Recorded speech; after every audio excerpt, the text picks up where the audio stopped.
I am Mrityunjay Rai, and I most welcome to all of you in the Indian History Events and Timeline session.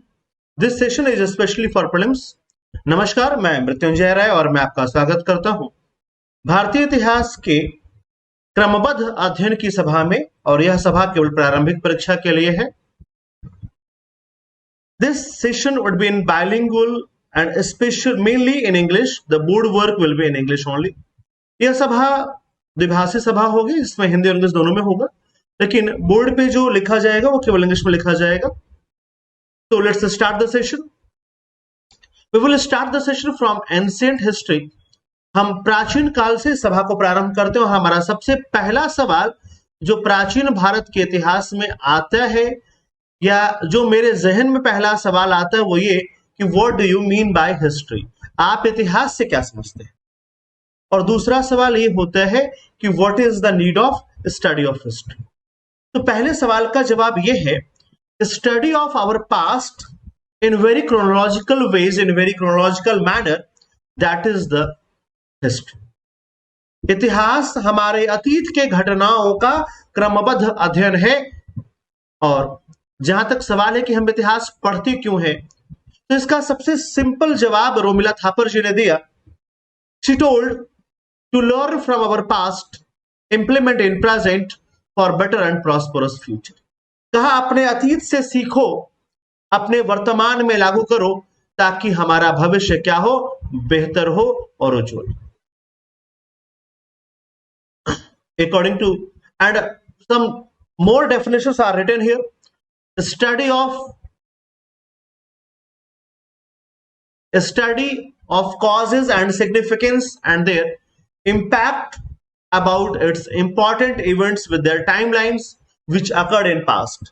उन सभी घटनाओं का महत्व क्या है, उसका प्रभाव क्या है, और उसका क्रमबद्ध अध्ययन क्या है? इतिहास है. रोमिला थापर ने कहा, वो भी देखिए यहां पे लिखा हुआ है. According to Romila Thapar, to learn from our past, implement in present for better and prosperous future. अपने अतीत से सीखो, वर्तमान में लागू करो, ताकि आपका भविष्य कैसा हो? आपका भविष्य बेहतर हो, आपका भविष्य उज्जवल हो. Let's start with the topic 1, sources of ancient history. हम लोगों ने एंशिएंट हिस्ट्री के सोर्सेज को 3 पार्ट्स में डिवाइड किया है: literary sources, archaeological sources and the foreign travellers, accounts of the foreign travellers. साहित्यिक स्रोत, पुरातात्विक स्रोत और विदेशी यात्रियों के विवरण. साहित्यिक स्रोतों को हमने फिर से 2 पार्टों में डिवाइड किया है: रिलीजियस और नॉन रिलीजियस, धार्मिक और गैर धार्मिक स्रोत. हमने धार्मिक स्रोतों को भी 2 भागों में बांटा है. पहला है ब्राह्मण लिटरेचर, जिसमें वेद आएगा, जिसमें पुराण आएगा, जिसमें उपनिषद आएगा, जिसमें एपिक्स आएंगे, महाकाव्य आएंगे, जिसमें आरण्यक आएंगे, स्मृति ग्रंथ आएंगे. और हमने नॉन ब्राह्मण लिटरेचर्स को 2 भागों में बांटा है: बुद्ध और जैन. बौद्ध ग्रंथों में त्रिपिटक, जिसमें 3 पिटक है: सुत्त पिटक, विनय पिटक और अभिधम्म पिटक. जातक, जो भगवान बुद्ध के पूर्व जन्म की कहानियां हैं. The story of early birth of Lord Buddhas, Dipavamsa, Mahavamsa and Anguttara Nikaya. These are the Buddhist literature which emphasized about the ancient history or about the history of India. Apart from that, there are some general literature also like Ang, Upagam, Bhagavati Sutra and other sutras also. Apart from that, there are some non-religious sources also available.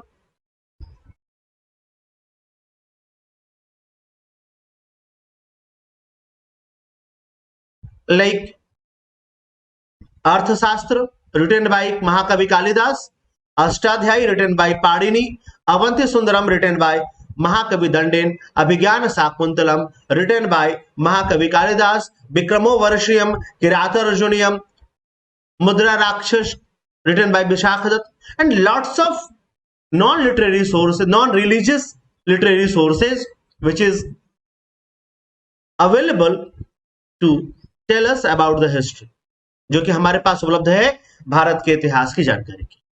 इसके अलावा apart from that we have some some archaeological sources also like coins, सिक्के। सिक्कों से हमें बहुत कुछ मालूम चलता है। क्या क्या मालूम चलता है?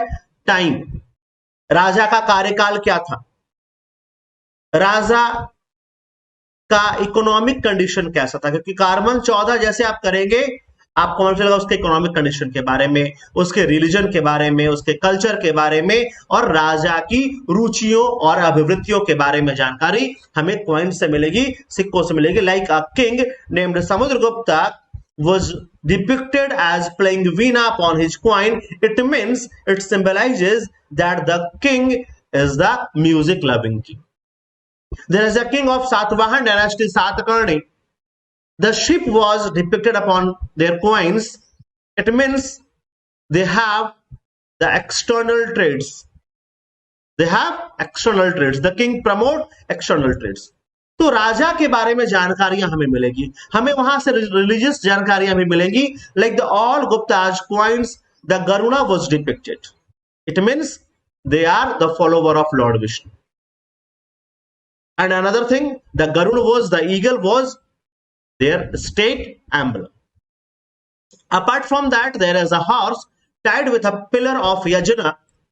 It means the horse sacrification yajna, अर्थात अश्वमेध यज्ञ, was performed by the Samudraguptas and Ashwamedh coins were issued by him. So lots of things. If the coins was made by the pure gold, then it tells about the economic condition. If the coins made by gold but with lots of impurities, it's denoting the falling economic conditions. Apart from that, lots of ideas, lots of knowledges, lots of informations we get from the idols, murtiyan, paintings, pots, monuments, inscriptions, and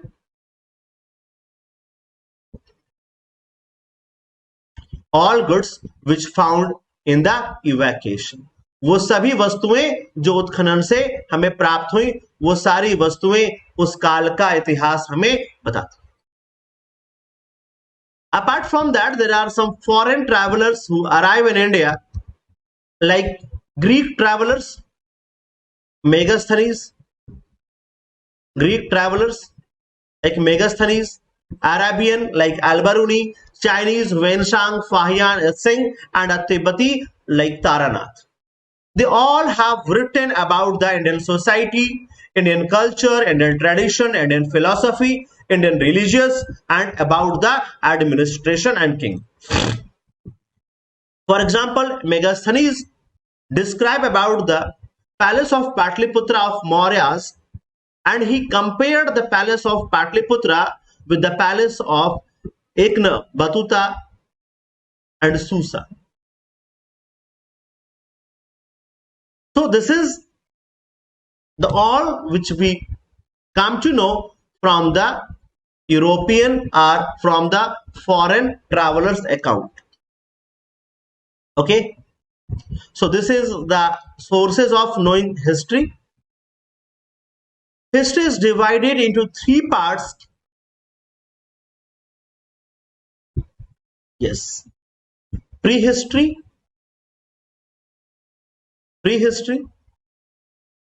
proto-history, and historical period. Prehistory, it means in this era no written sources are found, no written evidence are available, only archaeological sources was found. The example is Stone Age. Proto-history, the written sources was available, but it could not be deciphered, it could not be readable, like Indus Valley civilization and Vedic culture. And historical era, the both sources, written and archaeological, both sources are available and both could help in the study of history. यानी प्रागैतिहासिक काल में केवल हमें खुदाई पर dependent रहना पड़ा, केवल हमें पुरातात्विक स्रोतों पर डिपेंडेंट रहना पड़ा। हमारे पास इस समय ऐसा कोई स्रोत नहीं था, जो लिखित साक्ष्य हमारे पास उपलब्ध नहीं थे। प्रोटो हिस्ट्री में हमारे पास लिखित साक्ष्य तो उपलब्ध हुआ, लेकिन हम उस साक्ष्य को पढ़ ही नहीं सके। आद्य ऐतिहासिक काल में हमारे पास लिखित साक्ष्य तो थे, लेकिन हम दोनों में से, चाहे इंडस वैली रहा हो चाहे वैदिक कल्चर रहा हो, हम दोनों ही साक्ष्यों को पढ़ नहीं सके हैं, क्योंकि इंडस वैली की लिपि आज तक पढ़ी जा सकी और वैदिक काल में बहुत ज्यादा भारी भरकम संस्कृत लिखा गया था, इसलिए हमसे पढ़ नहीं सके। ऐतिहासिक काल में दोनों ही स्रोत अवेलेबल थे और हमने यहां से पढ़ा है। यह शुरू होता है 6th सेंचुरी बीसी से, 6th सेंचुरी बीसी से शुरू होता है। ठीक है, तो यहां पे आपका पहला अध्याय समाप्त होता है। आइए हम लोग आगे बात करते हैं टॉपिक 2। हम लोग थोड़ा सा फास्टली पढ़ेंगे तो, क्योंकि हमें प्रीलिम्स पे फोकस करना है और प्रीलिम्स के लिए हमें इसे कवर अप करना है। स्टोन एज हम लोग पढ़ेंगे, पाषाण काल हम लोग पढ़ेंगे। और देखिए मैं आपको कहा था टाइमलाइन से हम लोग पढ़ेंगे, तो आइए पाषाण काल को हम लोग टाइमलाइन से पढ़ा जाए। अध्ययन की सुविधा के लिए पूरे पाषाण काल, तो पाषाण काल का मतलब क्या है? सबसे पहला सवाल है कि what do you mean by stone age? आप स्टोन एज से क्या समझते हैं? तो बता दो कि ऐसा काल जिसमें मनुष्य पूरी तरह से पत्थरों पर डिपेंडेंट था। The age in which the human being is totally dependent upon stone for the food, he was dependent upon stone. ये नहीं कि पत्थर खा रहा था, वो पत्थर से शिकार करके खा रहा था। He was food gatherer, he was hunter. For his security, he was dependent upon stone. For saving himself from the thunder, storm, rain, and heat waves, he was also dependent upon stone. It means the stone was the base of their survival. That era is known as Stone Age. And this stone age is divided into 3 parts: Paleolithic, Mesolithic and Neolithic. पूरा पाषाण काल, मध्य पाषाण काल और नवपाषाण काल। अमूमन ये आइस एज से शुरू होते हैं। ये ध्यान दीजिएगा, ये जो पेलियोलिथिक एज है इसका जो स्टार्टिंग होता है वो आइस एज से शुरू होता है। आज से लगभग 5 लाख ईसा पूर्व से लेकर के 10,000 ईसा पूर्व तक पूरा पाषाण काल था। इसे भी हमने 3 भागों में बांटा है: लोअर पेलियोलिथिक, मिडिल पेलियोलिथिक और अपर पेलियोलिथिक। यानी निम्न पुरा पाषाण काल, मध्य पुरा पाषाण काल और उच्च पुरा पाषाण। मध्य पाषाण काल को 10,000 से 6,000 ईसा पूर्व तक बांटा गया है और नव पाषाण काल को 6,000 से 1,000 ईसा पूर्व तक बांटा गया है। और 1,000 ईसा पूर्व में लोहे की खोज हो गई थी। यहां पे आ जाएगा iron age, because iron was discovered in 1000 BC at Varanasi and Atranji Khera. तो हम लोग एक एक करके पढ़ेंगे उसके बारे में, उसके कुछ फीचर्स को हम लोग जानेंगे। ओके, तो let's start the palaeolithic age. सबसे पहले सवाल यह था कि सबसे पहले इसकी खोज किसने की? तो एक व्यक्ति है Robert Bruce foot. He was known as the father of Indian Paleolithic era. He was the first person who discovered the Paleolithic stone tools in Madras, Pallavaram in 1863 and it was hand axe. Pallavaram Madras से इन्होंने सबसे पहले हाथ की बनी हुई कुल्हाड़ी को खोजा है और यह पहले व्यक्ति थे जिन्होंने इस प्रकार के किसी औजार को खोजा है। In 1836, C.J. Thompson arranged the exhibition in the Danish Museum. जो कुछ इनको मिला था उसको उन्होंने अरेंज किया, उन्होंने संभाल करके रखा था डेन म्यूजियम में। And लुबाक of France divided the Stone Age into Paleolithic and the Neolithic era in 1865. John लुबाक वो इतिहासकार हैं जिन्होंने पाषाण काल को पूर्व पाषाण काल या पुरा पाषाण काल और नव पाषाण काल में बांटा था। The Paleolithic culture of India developed in the Pleistocene era of geography. अगर आप धरती के काल के बारे में पढ़ेंगे, पृथ्वी पर जीवन के काल का पढ़ेंगे, तो ये प्लिस्टोसिन युग के बारे में शुरू होता है। अमूमन इसको कहते हैं आइस एज। पूरा पाषाण काल आइस एज से शुरू होता है।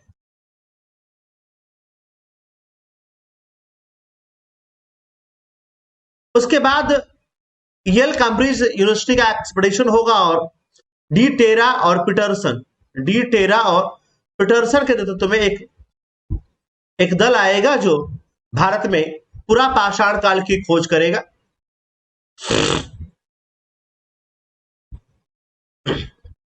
पैलियोलिथिक एक ग्रीक टर्म है जिसका मतलब होता है पाषाण। पहले को होता है पुराना और लिथ होता है पाषाण। पुराना पाषाण को मिलाकर बना पूरा पाषाण काल। इस समय के लोग केवल और केवल क्या थे? हंटर थे और फूड गैदरर थे। खाना बना नहीं रहे थे, खेती करना नहीं आता था। कच्चा हुआ मांस, कच्चा मांस मतलब किसी जानवर को मार करके खा लिया। ठीक है, तो ये पूर्णतः शिकार पर डिपेंडेंट थे और खाना बदोश जीवन था। कैसा जीवन था इनका? तो इनका पूरा जीवन यहाँ पे खाना बदोश जीवन है। लिख लीजिए, खाना बदोश।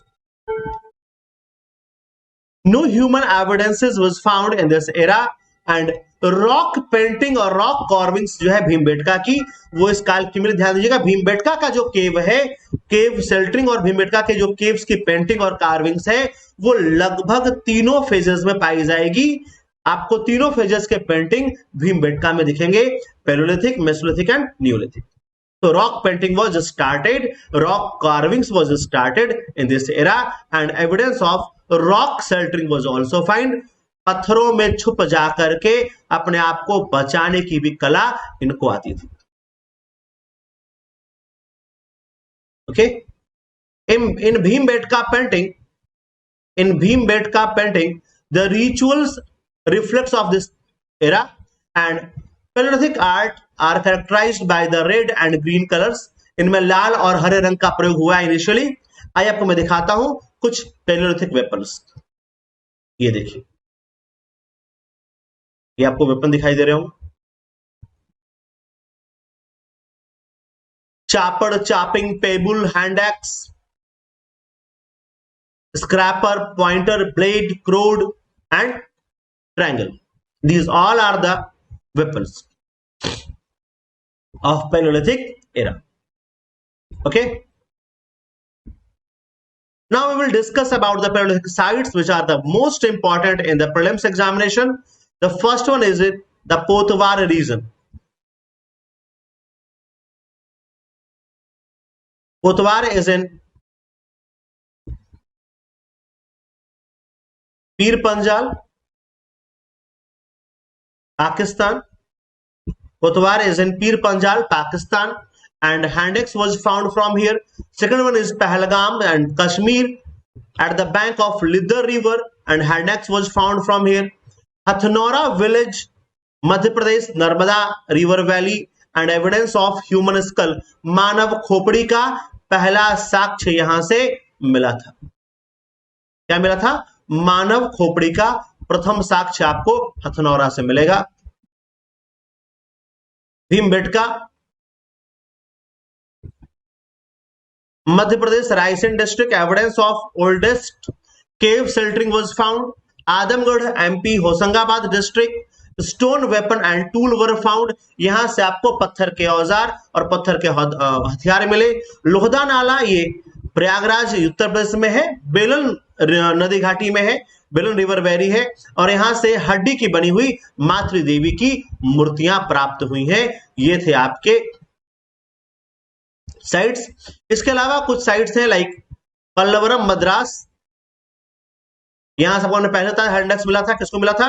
रॉबर्ट ब्रूस फुट को मिला था।